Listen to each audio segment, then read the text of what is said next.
Assalamualaikum warahmatullahi wabarakatuh. Bismillahirrahmanirrahim. Alhamdulillahirabbil alamin. Allahumma shalli wa sallim ala sayyidina Muhammad wa ala alihi wa sahbihi ajma'in. Walhamdulillahirabbil alamin. Allahumma 'allimna ma yanfa'una wanfa'na bima 'allamtana innaka antal alimul hakim.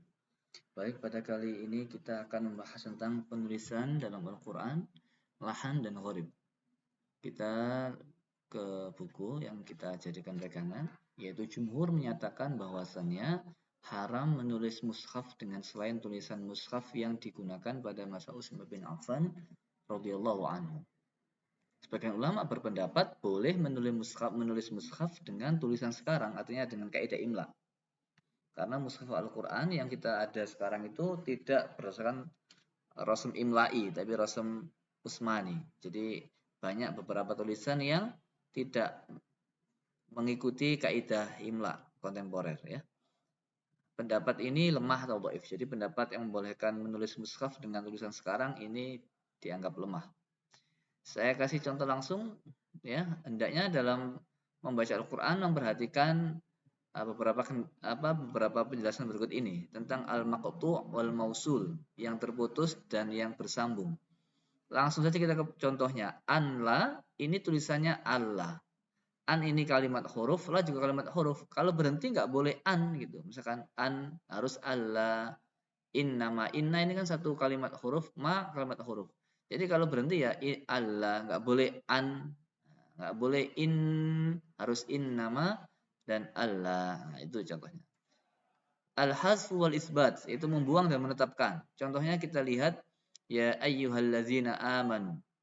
Kalau wakaf pada lafaz ya ayyuha ya ayyuha, harus begitu. Sedangkan ya ayyuhas sahiru ini kan sama artinya, maknanya cuma beda tulisannya. Di sini ya ayyuhas sahiru ini alifnya dibuang. Jadi kalau kita berhenti tidak ya ayyuha tapi ya ayyuh. Nah, berarti begitu. Kalau sama nafas nggak kuat ya. Ya ayyuh bacanya dengan sukun. Sama dengan intaroni, ini asalnya intaroni. Nah, kalau berhenti ya intaron.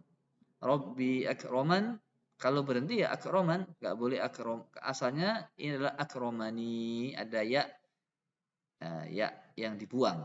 Maka ini kalau berhenti yang sesuai dengan tulisan mushaf. Kesimpulannya kalau berhenti harus sesuai dengan tulisan mushaf Utsmani, tidak boleh mengikuti kaidah asalnya. Jadi simpel saja. Sama dengan rahmat, dalam Al-Qur'an beberapa kalimat itu ni'mah, rahmah. Tapi dalam surat Az-Zukhruf ya, bukan Az-Zahfaf ini. Surat Az-Zukhruf ini rahmat. Wahum yaqsimuna rahmat rabbik. Berhentinya ya rahmat. Nah, enggak boleh rahmah. Ya, beda sama ini. Itu. Jadi kesimpulannya harus mengikuti sesuai yang ditulis dalam mushaf. Sekarang lahan. Lahan itu apa? Lahan itu kesalahan fatal.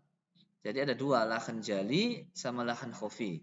Kalau lahan jali itu kesalahan fatal dan sangat nampak sekali yang terjadi pada lafaz, sehingga maknanya menyimpang dari makna yang dikehendaki atau yang sesuai. Seperti mengganti huruf dengan huruf lain, atau mengganti harokat dengan harokat lain. Termasuk lahan jali adalah tidak membaca panjang mat tabi'i. Jadi ini termasuk lahan jali. Lahan khafi, kesalahan yang berhubungan dengan kesempurnaan pengucapan, jadi samar. Khafi artinya samar, kalau jali artinya jelas. Jadi kesalahan yang sangat jelas. Kalau khafi samar, seperti apa? Kurangnya membaca panjang pada mat. Terlalu panjang dalam baca mat. Atau tidak adanya kesamaan antara satu mat dengan mat lainnya. Termasuk lahan khafi itu adalah minimnya keahlian dalam menerapkan hukum, seperti menambah takrir, seperti bismillahirrahmanirrahim, terlalu banyak bergetar. Dan penebalan huruf lam, Allah ya, Allah misalkan. Dan termasuk lahan khafi juga membaca dhamma dengan suara di antara dhamma dan fathah. Misalkan dalam huruf dhamma ya, summun, ya bacanya bukan summum tapi sumum, antara itu, jadi nggak fokus ke dhamma. Begitu pula termasuk lahan khafi membaca kasrah dengan suara di antara kasrah dan fathah, seperti alaihim menjadi alaihim, alaihim lahan khafi. Al-Alama Al-Muqri Syihabuddin Ahmad bin Badruddin bin Ibrahim yang bermadzhab Syafi'i di Damaskus, dalam nazamnya mengatakan wa kullu madmumin falan yatimma illa bi dhammi syafataini dhamma ila akhirih. Kesimpulannya dhamma itu enggak sempurna kalau tanpa menggabungkan dua bibir ya ke depan dan seterusnya. Ini hanya sebagai saya cantum sebagai syahid atau bukti tentang keterangan yang sudah saya sampaikan. Sekarang langsung ke gharib dalam Al-Qur'an. Imam Hafiz ya membaca sin pada firman Allah wallahu yaqbidu wa yabsutu sin. Al-Baqarah wa zadahu basṭah. Memang khususnya sin di sini ya. Di Al-Qur'an khususnya sin. Wa zadahu fil khalqi basṭah. Ini ada sinnya kecil kalau di mushaf. Biasa. Kalau ini memang sin. Nah, membaca shad berfirman Allah lasta alaihim bimusaytir. Kalau dalam mushaf ada sinnya kecil di atasnya shad. Ya, membaca shad dan sin berlafaz amhumul musaytirun, boleh pakai amhumul musaytirun atau amhumul musaytirun, boleh pakai shad dan boleh pakai sin. Sedangkan kalimat dha'fun dalam surat Ar-Rum ini boleh membaca dengan dua wajah, fathah dhad atau dhammah huruf dhad. Adapun membaca dhad fathah itu lebih diutamakan ya dalam surat Ar-Rum. Selanjutnya kalimat majriha dalam surat Hud ayat 41 Imam Hafiz membacanya dengan imalah. Imalah itu antara alif ya, antara alif dan ya. Majriha, bukan majre, tapi majriha. Itu ya, dibaca tipis. Kalimat a'jamiyun ini dalam surat Fussilat ayat 44 itu asalnya yang pertama hamzah qata, yang hidup keduanya. Jadi dua-duanya ini kalau hamzah pertama ini hamzah qata ya. Hamzah qata yang kedua ini hamzah asli. Tapi dua-duanya hamzah qata. Satunya hamzah istifham, satunya hamzah kalimat asli. Jadi ada dua hamzah qata yang hidup, maka hamzah pertama menunjukkan istifham, yang kedua asal kalimat.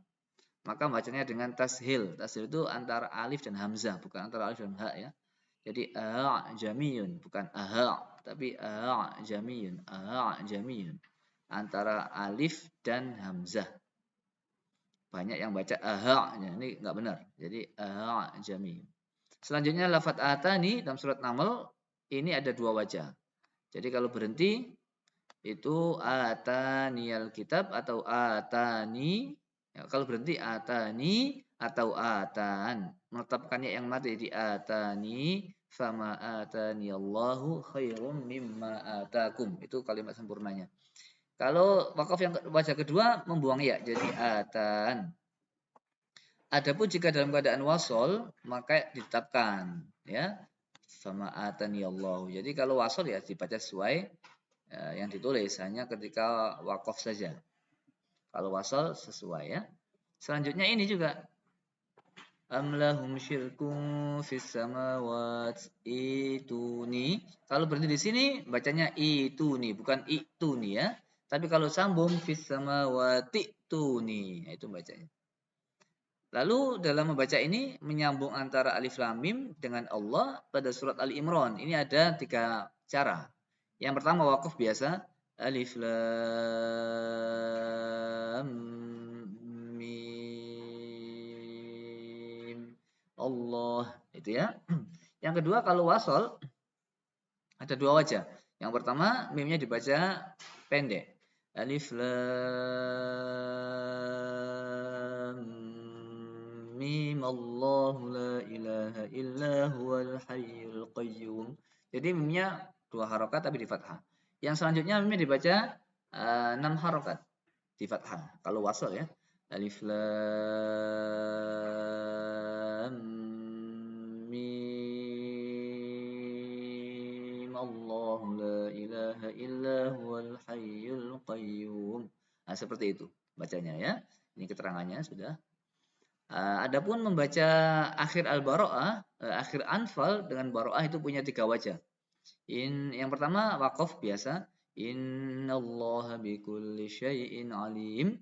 Berarti biasa, lalu Bara'ah, langsung Bara'ah ya, tanpa basmalah, tanpa a'udzu, tanpa segala-galanya, karena ini sudah di akhir, seperti kayak biasa, normal ya, enggak pakai tambahan apa-apa. Selanjutnya wasol. Kalau wasol ini ya disambung. Innallaha bikulli syai'in alimun bara'ah. Langsung begitu, nyambung. Yang kedua saktah.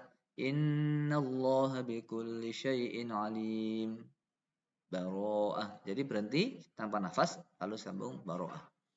Maka bagi pembaca sebaiknya berhati-hati pada izharnya huruf sebagai berikut. Contohnya izharnya fa, dot mati ketika bersanding dengan to, ini agak berat.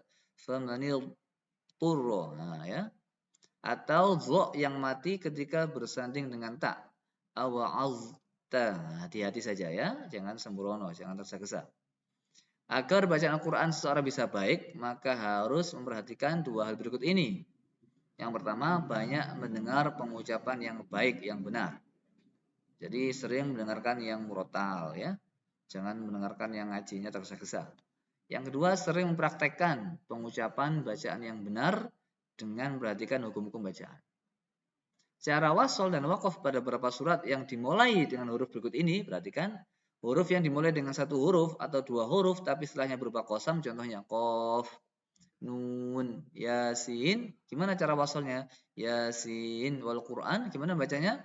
Ketika wasol tetap menjaga idgham dan ikhfa. Ya, kecuali dalam nunnya lafadz yasin. Jadi dan nunnya lafadz wal qalam. Keduanya tidak idgham. Ya, misalkan yasin wal Quran. Jadi tidak di idghamkan ya. Kecuali yasin sama nun wal qalami, nggak boleh nu wal qalami atau yasin wal, nggak boleh. Kalau disambung ya harus tetap dibaca sukun ya, kecuali yang lainnya. Adapun apabila surat tersebut dimulai dengan dua huruf atau lebih yang setelahnya tidak berupa qasam, yang tidak qasam ya, setelahnya tidak qasam. Qasam ini harus tahu. Qasam itu kan huruf qasam ada 3, ba, ta, wawu. Setelahnya kasroh. Artinya setelah ada wawu, wallahi itu di kasroh.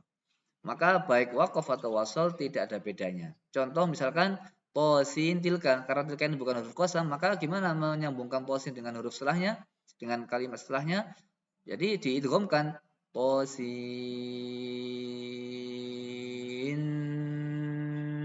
tilka ayatul ila akhirih. Jadi tetap dibaca ikhfa, ya.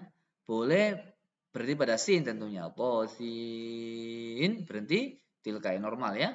Dan jika diwasolkan harus mengikhfakan sin, nunnya sin ke ta. Ya, kan huruf sukun kan nun ya. Ya, sin itu kan nun mati. Jadi idgham harus mengidghamkan, bukan idgham, mengikhfakan. Sudah saya kasih contoh. Nah, sekarang materi kali ini demikian saja. Selanjutnya kita lanjutkan ke pertemuan selanjutnya. Terima kasih. Wassalamualaikum warahmatullahi wabarakatuh.